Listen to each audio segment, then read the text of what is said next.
কেন্দ্ৰীয় লোকসেৱা আয়োগ মানে ইউনিয়ন পাব্লিক সাৰ্ভিস কমিশনত 2026 বৰ্ষৰ কাৰণে ভেকেন্সি আপডেট আহি গ'ল লগতে এপ্লাই ডেট আপোনালোকৰ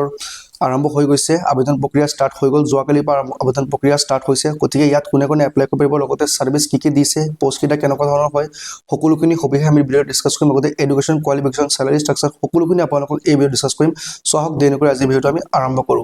সো যেহেতু মই আপোনালোকক অলৰেডি কৈছো যে ভেকেন্সিটো আহিছে ইউনিয়ন পাব্লিক সাৰ্ভিস কমিশন মানে কেন্দ্ৰীয় লোকসেৱা আয়োগৰ কাৰণে 2026 কাৰণে প্ৰায় 933টা পোষ্ট আছে আৰু ইয়াৰ সাৰ্ভিস কিটা কি আছে এই বিষয়ে মই আপোনালোকক সবিশেষ কৈ আছো so name of the examination civil services preliminary আৰু এতিয়া আপোনালোকৰ প্ৰিলিমিনাৰী কাৰণে এই এপ্লাইটো আহিছে দেন মেইনছ দেন আপোনালোকৰ ইন্টাৰভিউ সো লোকসেৱা আয়োগৰ যোনটো process হয় সিলেকশন process তিনটা স্টেজত হয় প্ৰথম প্ৰিলিমিনাৰী হয় দেন আপোনালোকৰ মেইনছ হয় দেন আপোনালোকৰ ইন্টাৰভিউ হয় তো তিনটা স্টেজত আপোনালোকৰ গোটেই এক্সামিনেশন কন্ডাক্ট কৰা হয় এবাৰ চাইৰ name of the vacancies number of vacancies দিয়া হৈ আছে 933 টা পোষ্ট লগতে নেম অফ দা সাৰ্ভিস কি আছে মই আপোনাক কৈ দিছো IAS আছে মানে Indian administrative service then IFS Indian foreign service then IPS Indian police service then Indian audit and account service group A then civil service group A Indian corporate law service group A Indian defence account service Indian defence estate service so ইয়াৰ লগতে আপোনালোকক বহুত কিটা আপোনালোকৰ সাৰ্ভিসেস include কৰি দিছে এবাৰ যেনেকে ইন্ডিয়ান ইনফৰমেশন সাৰ্ভিস গ্ৰুপ স্কুটি কিটা গ্ৰুপ এ হয় কিছুমান গ্ৰুপ বি আছে যেনেকে armed force headquarter civil service group B একিটা আপোনাৰ সেকশন অফিচাৰ্স গ্ৰেড হয় দেন আপোনালোকৰ পণ্ডিচেৰী সিভিল সাৰ্ভিস পণ্ডিকেস গ্ৰুপ বি আছে ইন্ডিয়ান ৰেভিনিউ সাৰ্ভিস আছে Indian railway protection force service group A so সকলোখিনি সাৰ্ভিস এবাৰ আপোনালোকক বহুতখিনি সাৰ্ভিস দিয়া হৈ আছে অলৰেডি থাকে তাৰ পঞ্চে কিছুমানো এড কৰা হৈছে ঠিক আছে গতিকে এইখিনি আপোনালোকে এবাৰ চেক আউট কৰি লব মই আপোনালোকক ডেসক্ৰিপচনত ইয়াৰ লিংকটো দি দিম তাত থ্ৰু দি আপোনালোকে এইটো যে চেক আউট কৰি লব পাৰিব লগতে মই কৈ দিও ইয়াত এপ্লাই কৰিব কাৰণে ন্যূনতম বয়স আপোনালোকৰ 21 বছৰ মানে গ্ৰেজুৱেট হ'ব লাগিব দেন আপোনালোকৰ মেক্সিমাম যিমান আপোনালোক ওপৰ যাব পাৰে ঠিক আছে ইয়াত এপ্লাই কৰিব কাৰণে বৰ্তমান বয়সৰ সময়সীমা আছে জেনাৰেল কেটেগৰী সকলৰ কাৰণে 32 বছৰ ইয়াত লিখা হৈ আছে নট আৰ্লিয়াৰ দেন 2 আগষ্ট 1994 ৰ 2 আপোনালোকৰ আগষ্ট আগত জন্ম হ'লে নহব আৰু 1 আগষ্ট 2005 পাছত জন্ম হ'লে নহব নট লেটাৰ দেন কোৱা হৈছে সো মানি চলক জেনাৰেল সকলৰ কাৰণে 32 ইয়াৰ্স আৰু বাকি গভৰ্ণমেন্টৰ নীতি নিয়ম অনুসৰি এজ ইলেকশন খিনি দিয়া হৈছে মই কৈ আছো ST/SC ৰ কাৰণে 5 বছৰ দিছে OBC ৰ কাৰণে 3 বছৰ PWBD আনৰিজাৰ্ভ কাৰণে 10 ইয়াৰ্স PWBD OBC ৰ কাৰণে 13 বছৰ দিছে আৰু PWBD ST/SC ৰ কাৰণে আপোনালোকক 15 বছৰ সময়সীমা দিছে লগতে এডুকেশন কোৱালিফিকেশন মই আপোনালোকক অলৰেডি কৰো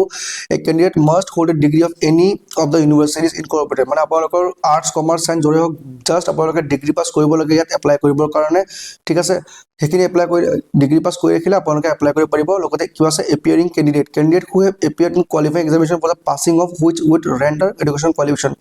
আলটিমেটলি আপোনালোকৰ ডিগ্ৰী পাস কৰা হ'ব লাগিব হেখিনি আপোনালোকক বুজোৱা হৈ আছে তাৰ পঞ্চি The civil service examination will be consist of 2 successive stages. প্ৰথম মই আপোনাক কোৱা মতে 3টা স্টেজ বাট একচুয়ালি প্ৰথম কি হ'ব প্ৰিলিমিনাৰী হ'ব দেন আপোনালোকৰ মেইনছ হ'ব ঠিক আছে তো civil service preliminary examination objective প্ৰথমটো অবজেক্টিভ টাইপৰ হ'ব দেন আপোনালোকৰ মেইনছ আপোনালোকৰ ডেসক্ৰিপটিভ টাইপৰ হ'ব দেন আপোনালোকৰ ইন্টাৰভিউ হ'ব সো এবাৰ চাই লও এপ্লিকেশন ফিজ টু কেনেকুৱা ধৰণৰ আছে ST/SC OBC ST/SC PWBD আৰু ওমেন সকলৰ কাৰণে কোনো ধৰণৰ ফিজ নাই বাকি আদাৰ কেটেগৰী যেনে জেনাৰেল আৰু OBC ৰ কাৰণে আপোনালোকৰ ইয়াত 100 টকা ফিজ ধৰা হৈছে এপ্লাই কেনে কৰিব এপ্লাই কৰিব হলে UPSC অফিচিয়েল পোৰ্টেলৰ পৰা আপোনালোকে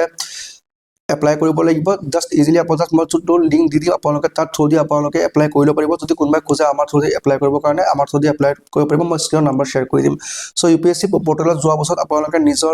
নাম ৰেজিষ্টাৰ প্ৰথমতে কৰিব লাগিব থ্ৰু এ মোবাইল নম্বৰ দেন আপোনালোকে গোটেই ফৰ্মটো A to Z ভালকে ফিল আপ কৰিব আৰু গুৱাহাটী সকলৰ কাৰণে কৈছো গুৱাহাটীত জনজনে আপোনালোকৰ এক্সাম সেন্টাৰ দিব খোজে এক্সাম সেন্টাৰ গুৱাহাটী সিলেক্ট কৰি ল'ব লাগিব সো তাৰ কাৰণে মই আপোনাক কৈ দিও ইম্পৰ্টেন্ট লিংকছ যি আছে সকলোখিনি মই মোৰ ডেসক্ৰিপচন বক্সত দি দিম যেনেকৈ অনলাইন এপ্লিকেশন ফৰ্ম কোন আপোনালোকৰ PDF কোন অফিচিয়েল ৱেবসাইট সকলোখিনি লগতে মোৰ WhatsApp চেনেল লিংকটো মই দি দিম তাত থৈ আপোনালোকে মোক ফলো কৰি ৰাখিব যাতে এনেকুৱা ধৰণৰ আপডেটখিনি আগতীয়াকৈ পাব পাৰে অকল এইটো আপডেট নহয় মই যিকোনো ধৰণৰ ভাল যিকিলা গভৰ্ণমেণ্ট সেক্টৰ জব আছে বা প্ৰাইভেট সেক্টৰ যিবিলাক জব আছে সকলোখিনি মই মোৰ WhatsApp চেনেল আপডেট দি থাকো সো মই WhatsApp চেনেল আপোনালোকে পাইলে এবাৰ ফলো কৰি ৰাখিব যাতে আপোনালোকে এনেকুৱা ধৰণৰ আপডেটখিনি মিছ কৰিব নোৱাৰে তাৰ পঞ্চে মোৰ জিকে চেনেল আছে যদি পাৰে হেটো ফলো কৰি ৰাখিব মই ডেসক্ৰিপচনত তাৰ লিংকটো দি দিম সো এখিনি আছে আজি এটা ভিডিও যদি ভিডিও ভাল পাইছে মোৰ চেনেলটো লাইক শেয়াৰ সাবস্ক্ৰাইব কৰি যাব UPSC 2026 ৰ কাৰণে এই পোষ্ট কিটা আহিছে 933টা post for first round of preliminary examination so ইয়াৰ পৰা আপোনালোকৰ মেইনছ হ'ব সো এতিয়া বৰ্তমান প্ৰিলিমিনাৰী আহিছে যেটো প্ৰিলিমিনাৰী ফৰ্মখন আপোনালোকে ভালকে ফিল আপ কৰক আৰু এক্সাম প্ৰিপাৰেচনটো ভালকে ৰাখক সো এখিনি আছে আজি ভিডিও যদি ভাল পায় লাইক শেয়াৰ সাবস্ক্ৰাইব কৰি যাব মই আপোনালোকক নেক্সট ভিডিওত লগ পাম